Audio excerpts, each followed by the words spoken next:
comment est-ce qu'on vient? Donc j'avais fait une bande-annonce, je crois que c'était vendredi dernier, hein, sur la page Facebook Noviscar, pour vous vanter les compétences d'un déconstructeur automobile. Vous allez le trouver facilement sur eBay, parce que maintenant, si j'ai une pièce d'occasion à acheter, franchement, de vous à moi, je pense que je passerai par lui, parce que j'ai commandé un BSM. Donc BSM, là encore, j'avais fait un petit jeu sur la page Facebook Noviscar en demandant les significations de l'abréviation. Donc un BSM, c'est un boîtier de servitude moteur.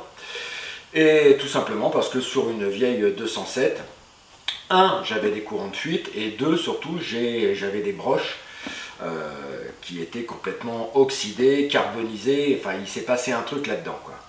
Et lorsque j'ai retiré une petite prise, il y a des petits picots, la connectique électrique qui est venue avec, ça m'a tout pété et j'étais un petit peu dans la panade. Et donc,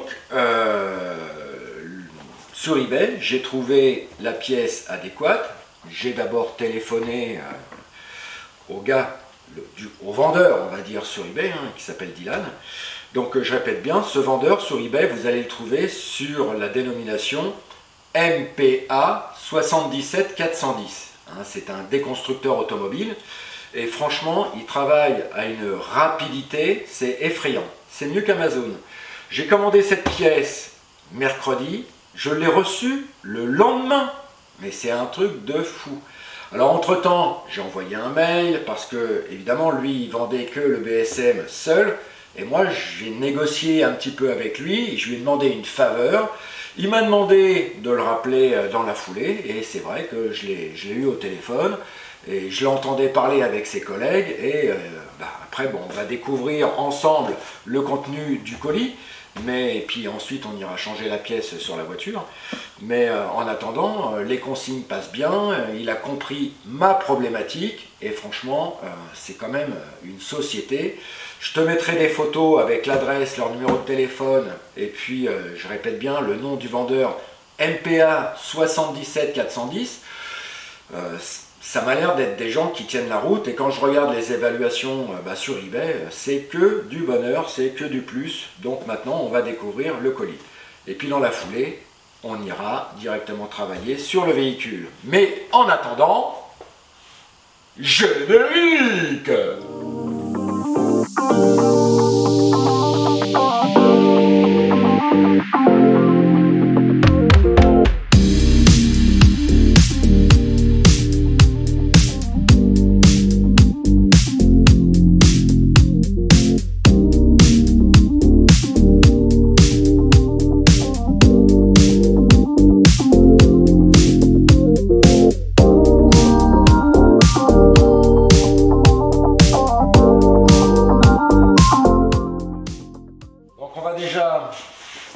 On va déjà ouvrir le colis.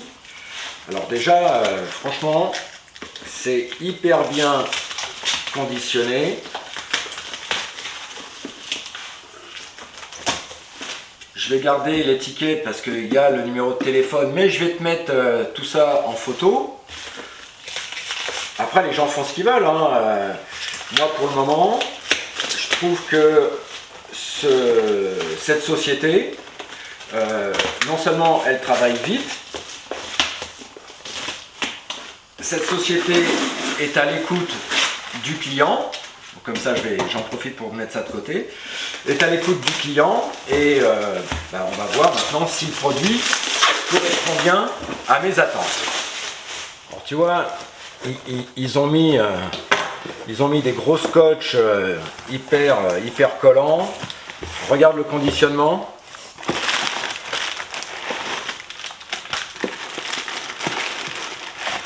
Et là, j'ai la pièce qui est encore scotchée.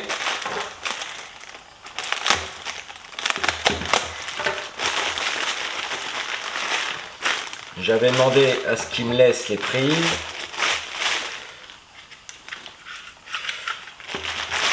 Bon, ce qui est dommage, c'est que en fait, c'est la prise qui allait là, qui m'aurait fallu. Bon, ils ne me l'ont pas laissé.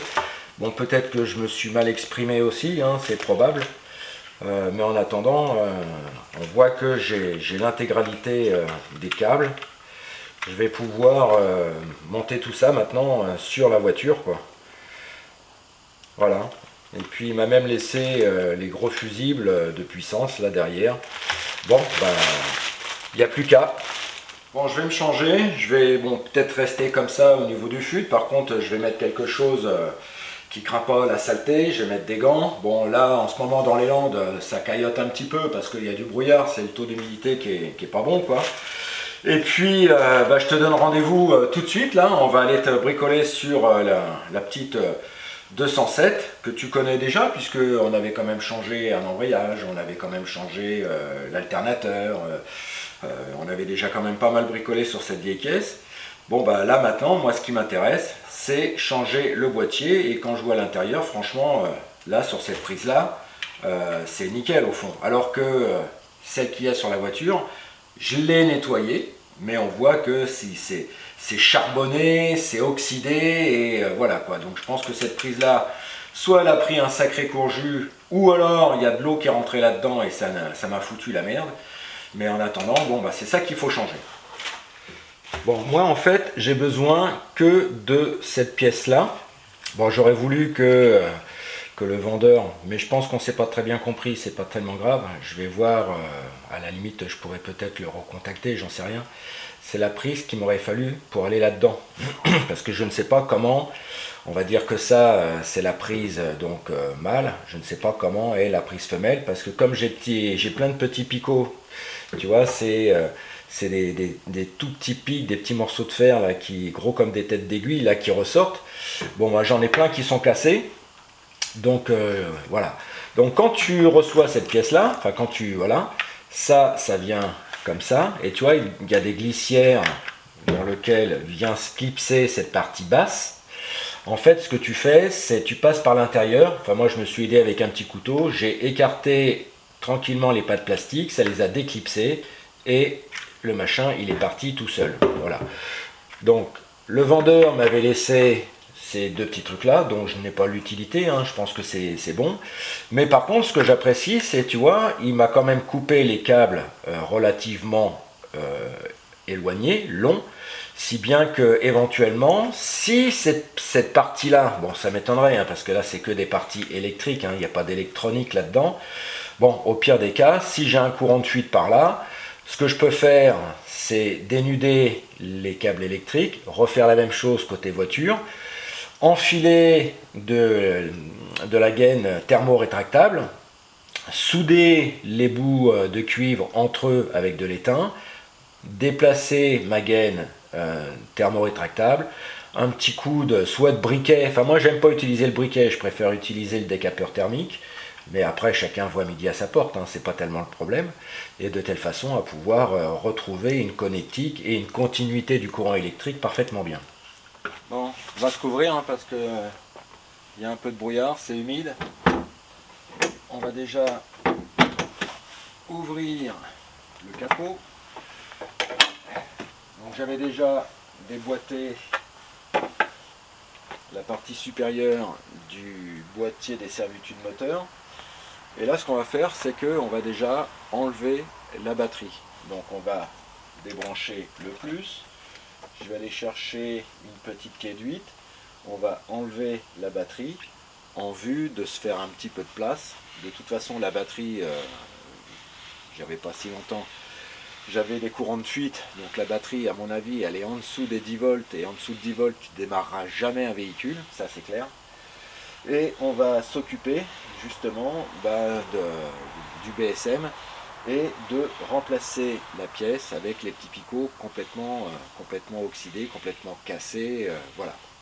Allez, on va desserrer les coups de maintien, les coups de serrage de la borne moins de la batterie. On va mettre ça derrière, voilà, que ça nous embête pas. Voilà. On va pouvoir enlever la batterie. Une fois la batterie enlevée, je vais la rentrer à la maison et puis on va mettre ça en charge. Bon, en moyenne, allez, il faut compter une bonne douzaine d'heures en charge lente pour charger ce style de batterie. Enfin bon, je suis pas pris par le temps. Je vais la laisser le restant de l'après-midi et toute la nuit. Et comme ça, demain, normalement, elle devrait être complètement chargée. Donc on va débrancher les connectiques électriques. Bon, les prises, c'est comme les prises du calculateur. Voilà.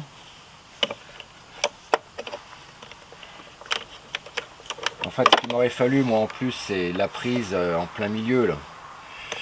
Parce que, alors j'ai nettoyé, mais en fait, on voit que c'est quand même pas mal charbonné. Ce qu'il va falloir que je pense à faire. Donc, je vais redonner un bon coup de propre là-dedans. Et je vais essayer de voir. Là, je vois par exemple les 3 premiers trucs, là. Il y a des petits picots qui sont restés coincés. Il est bien évident que si je remets cette prise là sur le nouveau boîtier de servitude moteur, les picots, dans la mesure où la place est déjà occupée, ça passera jamais. Alors j'ai déjà ma petite idée sur comment je vais faire, je vous en parlerai le moment venu. Donc l'idée maintenant, c'est de débrancher l'intégralité des prises. Voilà. Pour ces prises là, moi j'avais acheté, mais ça vous le connaissez déjà maintenant, le petit outil. Voilà. Et là, par l'extérieur. Voilà. Donc ça, je vais l'écarter. Maintenant, j'ai plus qu'à sortir, ça doit être une clé de 13 qu'il me faut, dévisser la masse et puis extraire tranquillement le boîtier. Donc pour extraire le boîtier, tu vas voir sur le côté, il y a des petits clips. Tu as juste, soit tu prends un gros clou, soit tu prends un petit tournevis plat, tu écartes. Alors tu en as un derrière, un devant et un sur le côté ici. Et tu vois, ton boîtier, il vient tout seul. Voilà.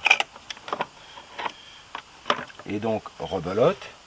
Ce qu'il faut faire, c'est désolidariser la partie inférieure. Voilà. Donc, comme on a fait tout à l'heure, ou quand j'ai fait la bande-annonce, là, tu soulèves un peu, le machin, il va venir, tranquille. Voilà. Et une fois que tu as tout déclipsé, donc ça, je vais le garder, puisque en fait, donc c'est vrai que la société par laquelle j'ai commandé ça sur eBay, souvenez-vous, hein, MPA 77410 m'avait coupé suffisamment large. Bon, ça, je pense que c'est en bon état. Bon, moi, ce qu'il m'aurait fallu, c'était peut-être cette prise là, mais qu'à cela ne tienne, c'est pas tellement grave.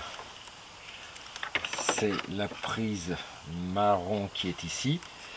Je vais essayer de faire une macro pour te montrer que dans cette prise, il y a 1, 2, 3 petits picots qui sont restés coincés dedans. Donc pour faire le comparatif, je vais te faire une photo de l'intérieur de la prise. Et puis à l'aide d'une aiguille à coudre, je vais essayer de rentrer tranquillement et d'extraire comme ça petit à petit, en espérant que ça fonctionne, la prise, enfin les petits picots qui sont restés coincés dedans. Bon alors, je ne sais pas si ça va marcher. Tu vois, j'ai pris une aiguille parce que dans les 3 premiers trous, je vois que il y a du monde là-dedans. Donc là, tu vois, par exemple, je peux mettre dedans quasiment 7 mm, alors que sur le trou du fond, ça il n'y a rien qui vient. Donc l'idée, un petit peu comme si j'allais enlever une écharde. Bon, je vais te donner une combine. Une fois que tu auras enlevé le dispositif de verrouillage, en fait, tu as juste à mettre l'axe du trou là, parce qu'il y a 2 petits excentriques. Tu les alignes, t'écartes légèrement, sans forcer évidemment, hein, et puis tu arrives à le déboîter. Et ce truc là, en fait, tu vois, tu as juste besoin de soulever une languette. Voilà, et le machin, il glisse tout seul. Et là où j'étais embêté, en fait, je me rends compte que, bah, en fait, il y a pas de câble électrique. Je me suis emmerdé pour pas grand chose. Bon, c'est pas grave, hein, je vais les remettre correctement.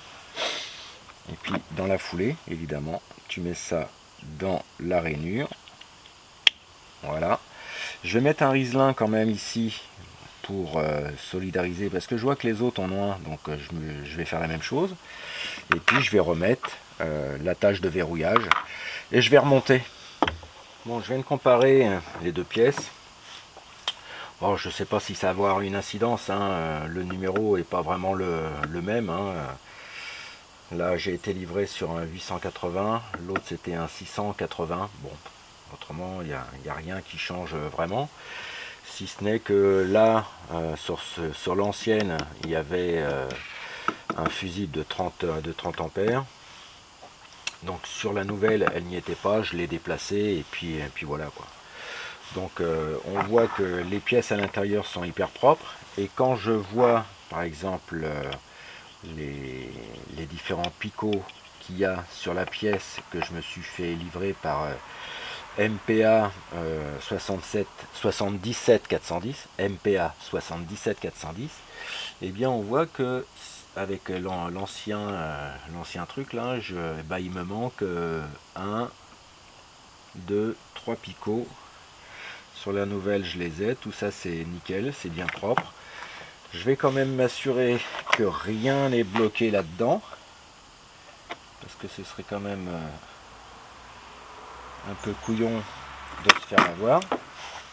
Bon ben voilà, tu vois, une fois que tu as remis toutes tes connectiques, tout va bien, j'ai resserré, j'ai remis les prises.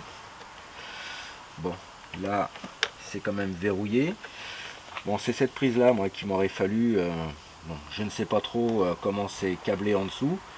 Bon, après dans l'idée, ce que j'aurais voulu faire, c'est par exemple si j'avais envoyé un mail au vendeur pour qu'il me fournisse avec cette prise là. Bon, il l'a pas fait, il a confondu peut-être avec les deux, ou on s'est pas bien compris, c'est pas grave. Mais l'idée, peut-être que tu vois, s'il m'avait laissé 5 ou 10 cm de fil, comme les fils sont numérotés, il y a des jeux de couleurs, tu peux les repérer aussi avec l'ancienne prise. Ce que j'aurais fait, ben, je les aurais dénudés, un petit coup de soudure à l'étain, de la gaine thermorétractable, et là encore j'aurais pu refixer la nouvelle prise, parce qu'il y a un endroit, bon, je suis pas trop sûr de mon coup, je pense qu'elle n'est pas alimentée.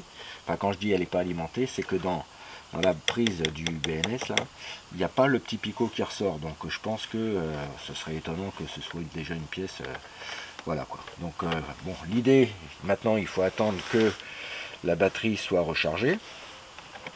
Le calculateur, je vais le mettre à l'abri au chaud, et puis une fois que la batterie sera rechargée, eh bien on verra si, parce que quand tu enlèves ça et que tu casses des artifices sur la boîte de servitude, bon bah par exemple la direction assistée ne fonctionnait plus et j'avais perdu la commande électrique du volant quoi. Donc forcément c'est un petit peu embêtant quoi.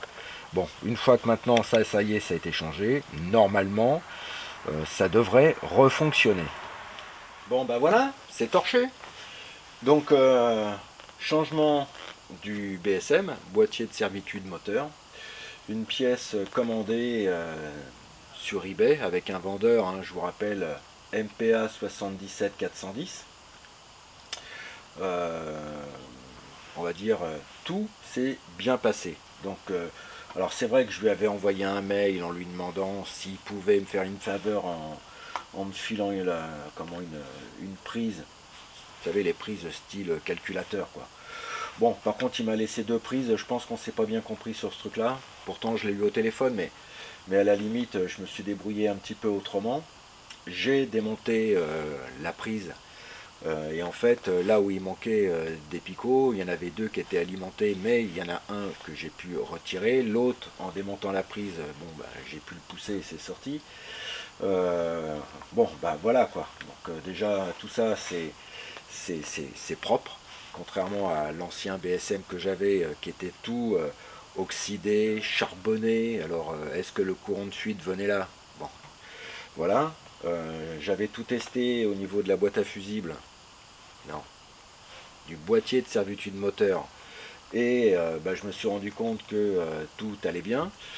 Pour répondre à un petit jeu que j'avais fait sur la page Facebook Noviscar, lorsque on cherche un courant de fuite, bon, moi je préconise d'utiliser la masse, c'est-à-dire le retour du courant, donc à savoir la borne moins de la batterie, sachant que évidemment on va se brancher en série sur le circuit, quoi. Donc, et sur la recherche de courant de fuite, prochainement je ferai un tuto parce qu'il y a une petite prise sur les multimètres prévue à cet effet. Donc de ce côté-là, c'est quand même pas mal. Voilà. Donc je vais remettre le cache du BSM. Quand la batterie sera de nouveau chargée, je mettrai ça en place. Je rebrancherai évidemment le calculateur. J'essaierai de démarrer la voiture. Moi, ce qui m'intéresse en rapport avec le BSM, c'est l'extinction de deux voyants. Donc le voyant, à mon avis, parce qu'avant, les voyants sur le tableau de bord ne s'allumaient pas, et quand j'ai touché au BSM et que malheureusement j'ai cassé 2 ou 3 fiches là-dedans, j'ai eu la direction assistée, et évidemment, qui s'est allumée, donc j'avais perdu la direction assistée, et puis j'avais perdu aussi l'assistance électrique du volant. Donc ça m'avait foutu deux trucs en vrac. Autrement je peux rouler avec, hein, c'est pas tellement le problème, quoi. Bon, en partant de là, je vais m'accorder un petit peu de temps ce week-end pour rechercher le courant de fuite. Je vous préparerai un tuto. Au pire des cas, j'ai vu qu'à côté d'Arcachon, à la test de bûche, il y a un professionnel spécialisé dans tous les faisceaux électriques. Bon après la copine elle va se démerder avec sa bagnole aussi, hein. Moi je suis pas forcément magicien, je pratique, c'est même pas enfin c'est pas ma hobby moi de travailler sur les voitures. Bon, je veux bien bricoler, moi ça me détend, et puis tout va bien, mais je suis pas tenu à l'impossible, on va dire. Donc si je peux trouver, je trouve, si je trouve pas, après il y a des professionnels prévus à cet effet, quoi. Donc nous ne sommes que des amateurs. Bon, écoute, si ce petit tuto remplacement d'un boîtier de servitude moteur t'a plu, écoute, tu likes. Si la chaîne te plaît, t'en parles autour de toi, hein. De toute façon, ça, ce sera ma meilleure pub. Tu trouves ton compte, c'est super, tu regardes, et tu verras prochainement, je ferai un tuto sur le remplacement d'une ampoule, parce que dernièrement, j'ai reçu des commentaires, comme quoi s'il fallait pas démonter le bouclier avant d'une bagnole pour changer une ampoule. J'ai eu un commentaire, je sais plus comment il s'appelait, Rodolphe et quelques, enfin bref. Mais autant là c'est facile parce que je peux mettre la main, mais sur ma voiture principale, je vous montrerai avec un mètre entre la partie supérieure du phare et la garniture métallique du devant de la voiture, j'ai à peine 2 cm. Alors si on arrive à passer une main là-dedans, déjà moi je passe pas, hein. Déjà là t'es tranquille, donc c'est impossible. Preuve en est que sur certains véhicules, il faut impérativement démonter le bouclier, peut-être même déboîter le phare de telle façon à pouvoir accéder parfaitement bien aux ampoules et faire ça proprement, quoi. Alors je sais bien que ça paraît étrange, mais quand on peut pas accéder, on peut pas accéder, quoi. Donc je vous ferai un tuto sur le Coléos Spray à cet effet. Allez, je vous souhaite de passer une excellente semaine. Merci encore à MPA 77410 avec son extrême réactivité. J'ai pu changer le boîtier rapidement. Et c'est un vendeur sur eBay que je vous recommande. Allez, portez-vous bien, passez une excellente semaine et prenez surtout bien soin des gens que vous aimez. Allez, ciao, bye.